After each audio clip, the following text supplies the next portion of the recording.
नमस्कार दोस्तों, कपड़ी टीवी हिंदी कहानियां में आपका स्वागत है।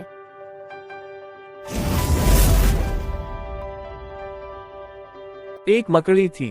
उसने आराम से रहने के लिए एक शानदार जाला बनाने का विचार किया और सोचा कि इस जाले में खूब कीड़े मक्खियां फंसेंगी और मैं उसे आहार बनाऊंगी और मजे से रहूंगी। उसने कमरे के एक कोने को पसंद किया और वहां जाला बुनना शुरू किया। कुछ देर बाद आधा जाला बुनकर तैयार हो गया। ये देखकर वह मकड़ी काफी खुश हुई कि तभी अचानक उसकी नजर एक बिल्ली पर पड़ी जो उसे देखकर हंस रही थी। मकड़ी को गुस्सा आ गया और वह बिल्ली से बोली, हंस क्यों रही हो? हंसू नहीं तो क्या करूं? बिल्ली ने जवाब दिया, यहाँ मक्खियां नहीं है, ये जगह तो बिल्कुल साफ सुथरी है, यहाँ कौन आएगा तेरे जाले में? ये बात मकड़ी के गले उतर गई। उसने अच्छी सलाह के लिए बिल्ली को धन्यवाद दिया और जाला अधूरा छोड़कर दूसरी जगह तलाश करने लगी। उसने इधर उधर देखा, उसे एक खिड़की नजर आई और फिर उसमें जाला बुनना शुरू किया। कुछ देर तक वह जाला बुनती रही। तभी एक चिड़िया आई और मकड़ी का मजाक उड़ाते हुए बोली, अरे मकड़ी, तू भी कितनी बेवकूफ है। क्यों? मकड़ी ने पूछा। चिड़िया उससे समझाने लगी, अरे यहाँ तो खिड़की से तेज हवा आती है, यहाँ तो तू अपने जाले के साथ ही उड़ जाएगी।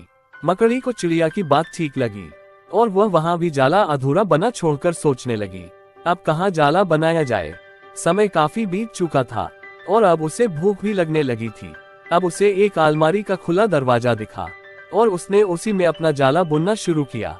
कुछ जाला बुना ही था तभी उसे एक कॉकरोच नजर आया जो जाले को अचरज भरे नजरों से देख रहा था।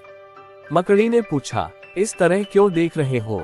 कॉकरोच बोला, अरे यहाँ कहाँ जाला बुनने चली आई, ये तो बेकार की अलमारी है, अभी ये यहाँ पड़ी है, कुछ दिनों बाद इसे बेच दिया जाएगा और तुम्हारी सारी मेहनत बेकार चली जाएगी। ये सुनकर मकड़ी ने वहां से हट जाना ही बेहतर समझा। बार बार प्रयास करने से वह काफी थक चुकी थी और उसके अंदर जाला बुनने की ताकत ही नहीं बची थी। भूख की वजह से वह परेशान थी। उसे पछतावा हो रहा था कि अगर पहले ही जाला बुन लेती तो अच्छा रहता, पर अब वह कुछ नहीं कर सकती थी। अब वह उसी हालत में पड़ी रही।